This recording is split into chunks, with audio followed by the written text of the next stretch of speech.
Hello beautiful soul! Welcome back to my channel. This is my channel. I'm from Japan, Kabayan Pisces. This reading is for you. Tingnan natin ang iyong July 6 to 12. Maraming salamat muna sa mga subscriber, new subscriber, cross-watcher, at sa mga bagong pasok dyan. Welcome na welcome kayo sa bahay ni Ate Aimee. Salamat din sa nakataba ng puso ninyong mga comments at sa mga nagpa-personal reading.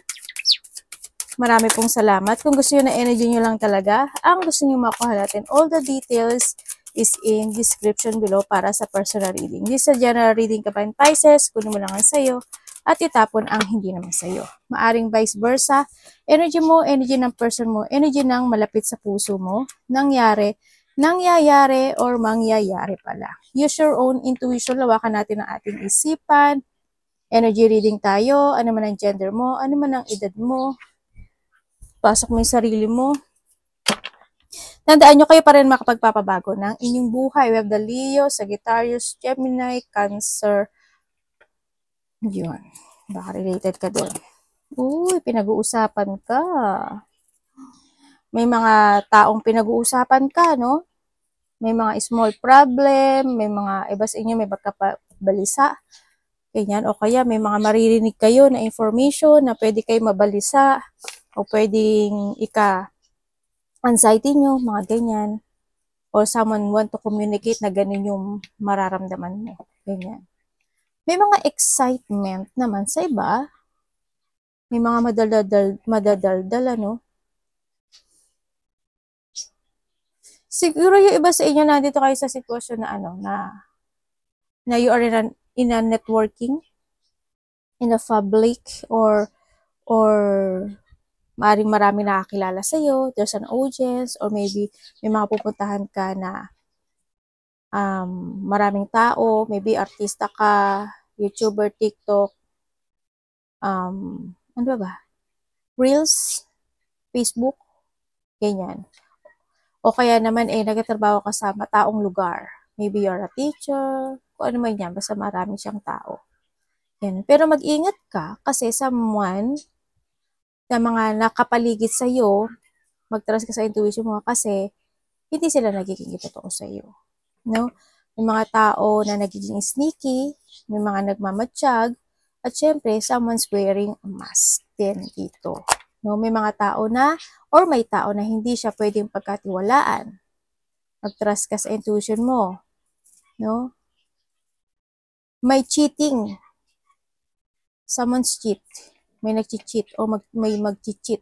May taong mangliling lang, may pangliling lang, may baka malinglang ka, ha? Yan, ingat ka lang din. Ba dito, medyo confused ata kayo o nalilito kayo, no? O pwede kayong malito. Ganyan. Mga negativity or mga unclear situation, unclarity situation, may mga doubt o worrying o may mga walang katiyakan in life. Siguro mga decision making mo, maaring kayo sa iba sa inyo. Siguro pagdating sa business, finances, negosyo, maaring ganun sa iba. Diba? Kung o kaya sa karelasyon, o kaya sa mga nakakasama mo sa buhay mo. Yun. May mga kasiyahan doon na magaganap. May mga kasiyahan, may mga tao na pupuri sa'yo. Siyempre, may tao pupuri sa'yo. Meron din pagpasok ng money, gain ng wealth, and also there's an abundance situation na parating. Yan, yung mga parating sa'yo. Iba dito is mga paghanga, ano? May mga paghangang, may taong hahanga sa'yo or hando yung recognition niya sa'yo. Parang ganun sa iba sa inyo. Tingnan natin ang iyong energy.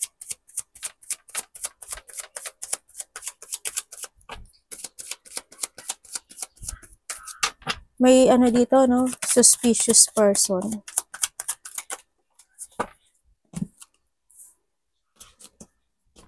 Energy mo.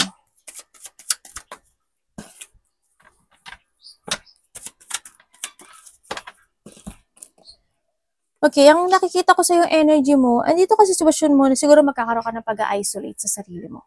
Kaya siguro, you want to be independent muna, gusto mo muna ng alone time, ng me time, ganyan. Ayaw mo munang makapag-socialize, pipiliin mo muna siguro yung sarili mo, ganyan. May mga bagay na iisip-isipin ka.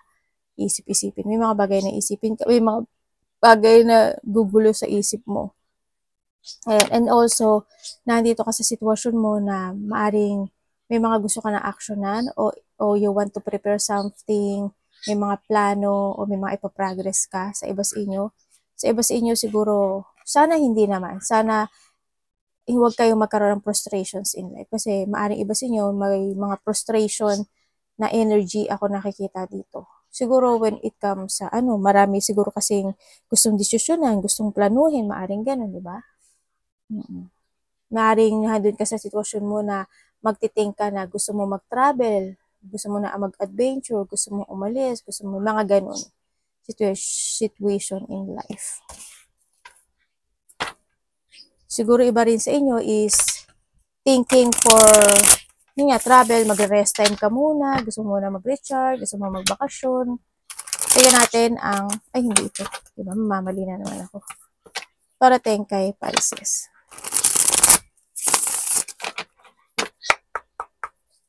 May mga imumove ka, maaring gano'n sa iba. Parating kay Pisces.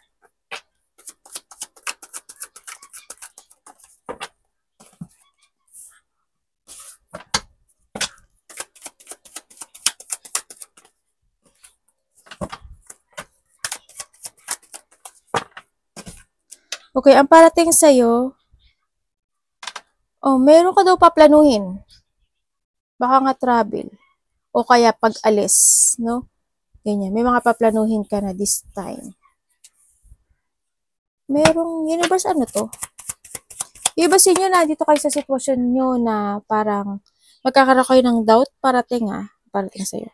Magkakaroon ka ng doubt sa sarili mo. Siguro ano yung sitwasyon na magkakaroon ka ng mga options in life na maaari may hihintayin ka pa o kaya naman magkakaroon ka ng thinking na magpo-proceed ba ako o hindi, mag-go ba ako o hindi, may mga ganong sitwasyon. Ako nakikita sa'yo. Tingnan natin.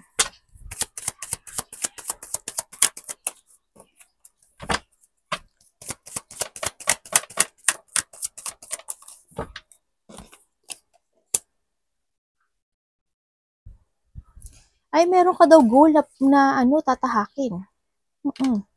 May isang goal ka na uumpisahan o may isang goal ka na paplanuhin mo this time. Maaring traveling, maaring any goal. Maaring may mga bagay na uumpisahan mo na this time. May mga bagong plano, parang yung iba sa inyo is magti-think advantage ka sa isang bagay o sa isang sitwasyon mo sa buhay mo. Magkakaroon ka ng mga bagong layunin this time din sa iba sa inyo. Iba dito is opportunity. Ganyan. Maikikip moving ka, kumbaga.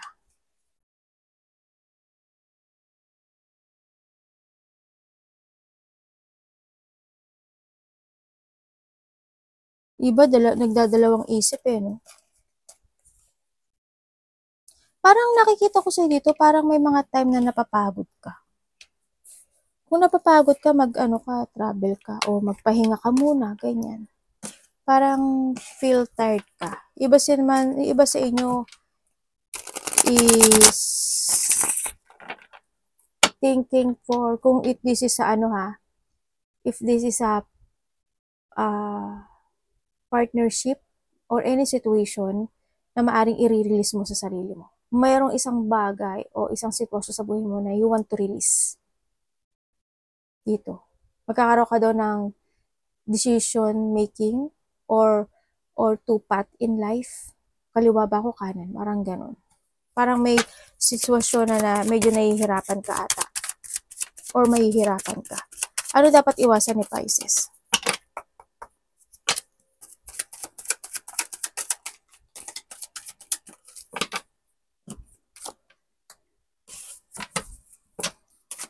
Ano yung ibig mo sabihin?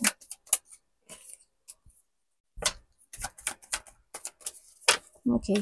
Iwasan mo daw, diba? Nakita ko, hangman. Okay, iwasan mo daw, Pisces, ang isang bagay o isang sitwasyon na hindi mo ipagpatuloy o ipaglaban to achieve something into your life. Yung mga goals mo in life, no? Don't be hang. Iwasan mo maging hangman ka lang. Iwasan mo na malack of direction ka, magkaroon ka ng mga delay-delay, o i-delay yung mga bagay-bagay. Siyempre, iwasan mo din na you need to release din yung, minsan siguro pagka may mga, siyempre may mga tayo, di ba? Nakakatamad, di ba? May mga ganun tayo. Pero kung ikakagod naman yun dahil sa pagod, okay lang yun. No, iwasan mo yung malack of direction ka. Iwasan mo yung magkaroon ka ng self-limiting sa sarili mo. Yan, iwasan mo yung gawin mo yung mga gusto mong gawin. Tandaan mo, minsan lang tayo mabuhay sa mundo, di ba? Gawin mo na yung makakapagpasaya sa'yo, makakapagpasaya sa'yo in a good way, no? Pero iwasan mo rin ang gumawa ng mga bagay na walang kabuluhan. Iwasan mo yung mga situation na hindi ka maging stable, magkaroon ka na pagpapapaya, any goal, any situation, any aspeto ng buhay. Iwasan mo yung mga tao na hindi kayo nagkakasundo o yung hindi nag-fit sa'yo. Iwasan mo yung ihiwalay yung sarili mo sa mga tao na minamahal ka at pinahahalagahan ka at yung kaya ka nilang ipaglaban. Iwasan mo yun. Iwasan mo na, syempre, iwasan mo yung ma-impatient, isa rin yun. Iwasan mo din yung is not to sacrifice sa isang bagay o sa isang sitwasyon mo sa buhay mo na ikakasucess or ikasasaya mo. Kailangan sa'yo is you need to take a risk. Sinasabi, kailangan mo rin magsakripisyo at makipagsapalaran in life. Tingnan natin ang iyong love. Kamusta ang love ni Pisces? Love sa lahat, kapatid, anak, magulang, karelasyon, kaibigan. Pisces in love this week.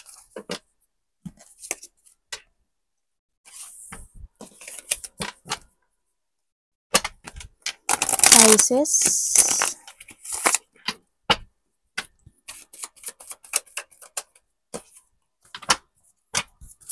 Yung iba sa inyo, single. Iba sa inyo, single kayo. When it comes sa love, kung kayo is nagkahiwalay nitong tao na to, no? Kung kayo is nagkahiwalay nitong tao na to, ng devil, itong tao na to want to commit again sa'yo. Gusto niya ng peace, o gusto niya ng, pwede rin kasi sa magulang eh. Pwede sa magulang, pwede sa tatay, pwede sa boss, ganyan, pwede sa kapatid. No? Itong tao na to, gusto niya na commitment ulit sa'yo o gusto niya na makipag-usap sa'yo. Naguguluhan lang siya sa buhay niya, stuck siya eh. Sa nakita ko, very emotional itong tao na to. Nai-stuck siya or maybe this person is marami siyang iniisip. Medyo bad yung isip niya, no? Maybe this person is may maka-toxic o medyo masama, hindi naman medyo, masama yung ugali niya sa nakikita ko dito. Maari itong tao na to is either materialistic siya, may dark thought siya sa'yo, kumbaga, pinasok ka niya sa options, dami nun ate sa option, yun, hanggang sa dumating na lang siguro yung time na napagod ang isa sa inyo. No, pero toxic kasi energy na nakukuha ko. Pero ang nakikita ko dito is naguguluhan siya pero gusto niya makipag-commit sa'yo o mag-start ulit kayo ng new beginning. Maari naman sa iba sa inyo if this is your father or magulang o sino man siya, maaring want to commit because of the money sa iba sa inyo. Pero may tao kasi makasarili, sakim. Sarili lang iniisip niya dito. Alam mo ba, Pisces, may tao dito na may dark thoughts sa'yo. May siya, parang may ability siya na iba kasi yung ability niya. Halimbawa kami, 'di ba? Kami mga tarot reader. White kasi yung sa amin. Sa kanya dark. sa kanya dark ang ano niya, thinking niya dito. Kaya mag-ingat ka na lang, no? Mag-asin-asin ka. Kasi may nakita kong taong gano'n ang ability niya. Medyo dark yung energy niya. Kung kayo is magkasama nitong tao na to, sa nakikita ko dito, sa iba sa inyo, maybe this is a new person, no? Kung may tao na ano, sa single, kung you are single, may new person na darating na maaring kasamahan mo siya sa trabaho, na maaring nakakausap mo na siya o nandun na yung commitment na naghihintay na lang siya kung mag mag-move ba siya or hindi. Or maaring sa iba nag-move na. Ganun. Kung kayo is in a relationship, if you are in a relationship, nakikita ko naman na hot and cold yung relationship sa nakikita ko dito. Siguro minsan okay, minsan hindi. Aring ganun. Natural yun sa relationship, di ba? Yun, nakikita ko naman si beginning nito, you value each other, no? Kasi andito rin to si ano. You value each other, may mga time na you feel peace, may mga time na okay kayo, ganyan. Okay naman siya. Yun nga lang, may mga time lang talaga na isa sa inyo makasarili. Isa sa inyo, sarili lang iniisip.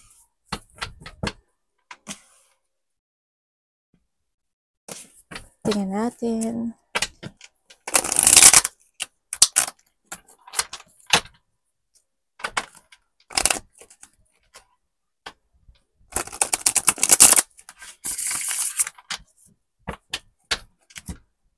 Pisces.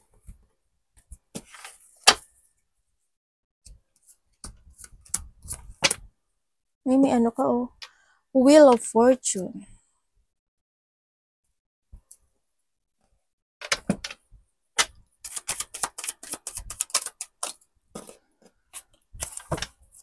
Oh, you need to be aware Pisces. Maging aware ka daw sa pera mo. At syempre, sa mga tao na makakasalamuha mo. Mga bagong tao. You need to be aware. Sinasabi rin dito, when it comes din sa, wag kang magpapatalo sa emotions mo. Sinasabi rin dito ha. Wag kang magpapatalo sa emotions mo kasi pag natalo ka nito, nako. Diba? Basta, palagi ko naman sinasabi, if the emotions is high, intelligent is low. Nakakabobo. No? You need to be aware sa mga bagay na yan. Siyempre, try to make it balance. Sinasabi dito na there's a new beginning happen into your life. Siguro may mga bagay na ilelet ko ka na, may mga bagay na magdidesisyon ka na, may mga bagay na natututo ka na. No? You learn from the past situation or magkakaroon na sa'yo ng transformation this time. Sa iba sa'yo, starting a new beginning in life, may sinasabi rin dito na there's a good news happen in life. Maaring may marireceive ka, maaring may magbabayad ng utang, o kaya may magbibigay sa'yo ng gift or makaka-receive ka ng gift. There's a happiness, fulfillment, achievements happen sa buhay mo. Maaring iba sa inyo this is a 1 day, 1 hour, 1 day, 1 week, 1 month. Maaring ganun sa iba sa inyo. Or in a 6 days. Maaring ganun. Meron daw ikaw marireceive. Sa iba is pera to.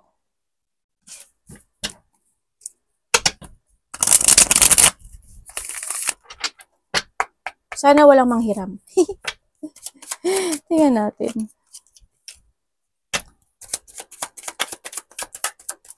Sa iba sa inyo is magkakaroon ng union, no? Magkakaroon kayo ng union, maaaring kasama mo sa trabaho or family. Ang ganda naman ng card mo. May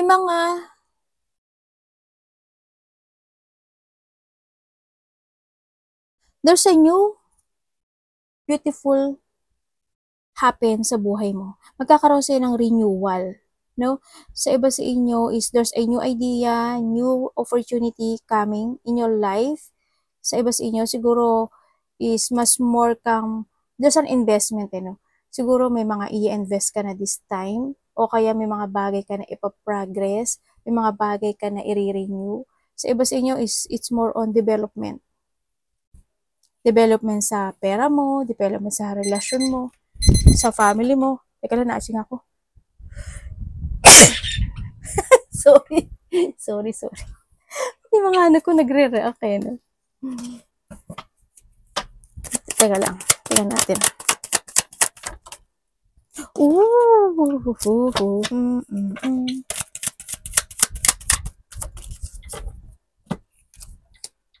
Ay, okay.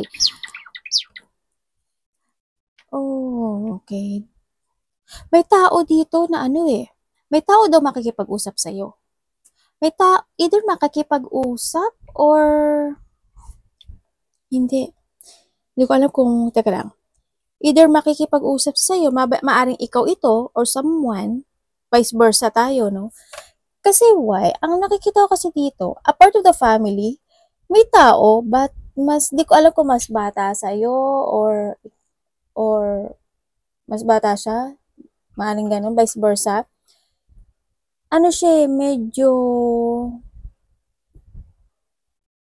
paranoid siya when it comes sa'yo. Medyo itong tao na to medyo may pagka very defensive or andun yung situation na medyo hindi maganda yung salita niya. Sana hindi ikaw ito, Pisces, ano. Yan, sana may pagka hindi maganda, may pagka rude, kumbaga, no. And then also, may tao dito na ipagpipilitan niya yung sasabihin niya sa'yo. Mahalaga to sa yung tao na to. Ano rin siya, maaring either mas bata sa'yo or immature lang talaga siya. No? Yun ang nakikita ko sa'yo. Baka may pagka-immature lang siya. Ipagpipilitan niya na tama yung sinasabi niya. Yun ang nakikita ko dito. Maaring itong tao na to is hindi na kayo nag-uusap noon, maaring ngayon this time ay pag-uusap kayo. Or maybe, may taong mangyayari, may taong ganun sa'yo. No?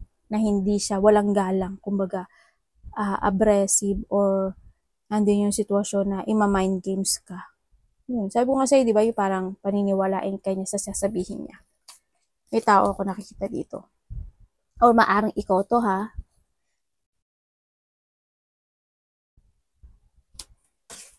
Sa iba sa inyo, new investment, may mga iisipin na kayo na new investment, new idea, o new opportunity coming in life.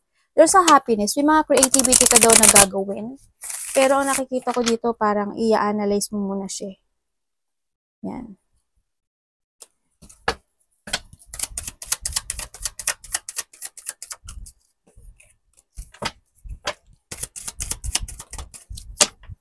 Uy, lala. Merong reconciliation.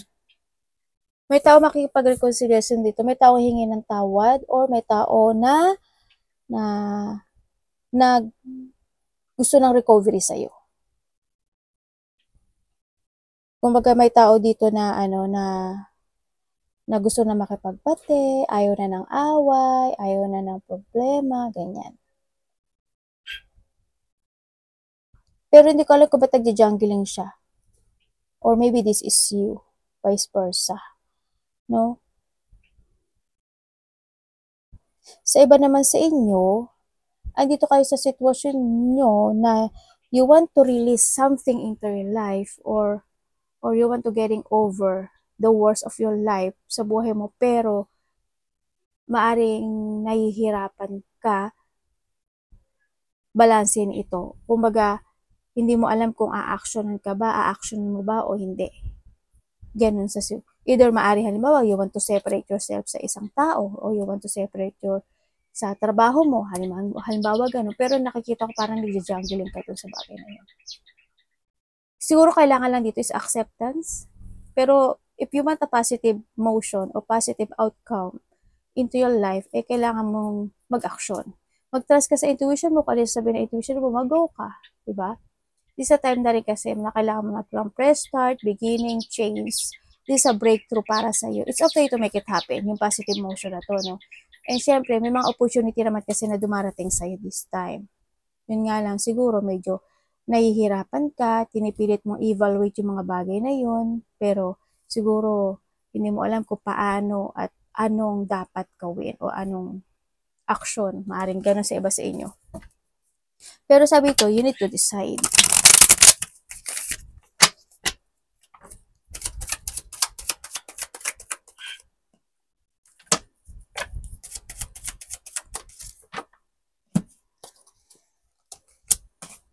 Tapos na to, universe. Okay. May travel yung iba, no?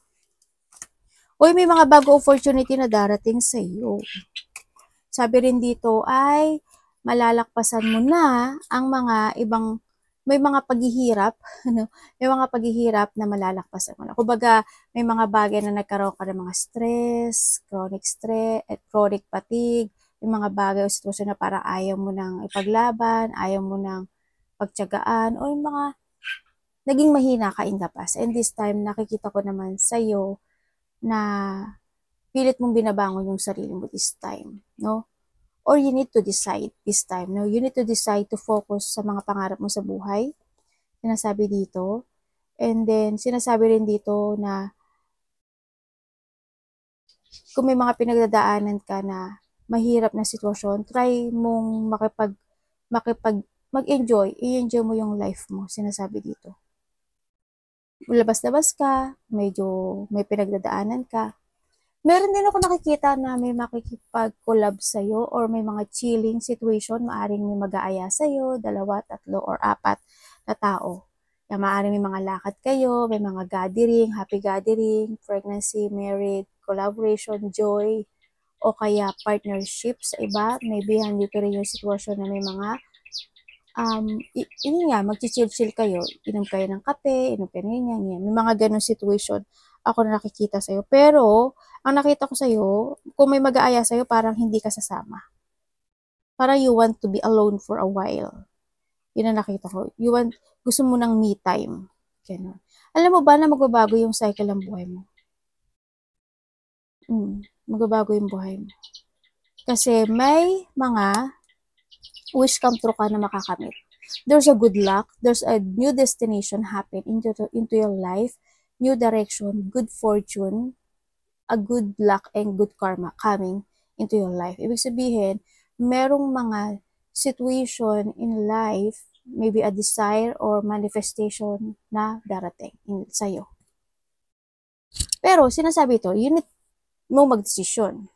Kailangan mo mag-action. Kasi 9 lang siya. Mag-action ka. Kailangan mong pagtiyagaan, kailangan mong huwag kang susuko. Kailangan mong mag-move dito. Decision mo to. Pero magkakaroon ng bagong direksyon ang buhay mo. Pero sinasabi sa'yo na huwag ka mapanghihinaan ng loob. Kasi nasa sa'yo yung yung desisyon kung tatahak ka doon o hindi. Arigato namaste, God bless.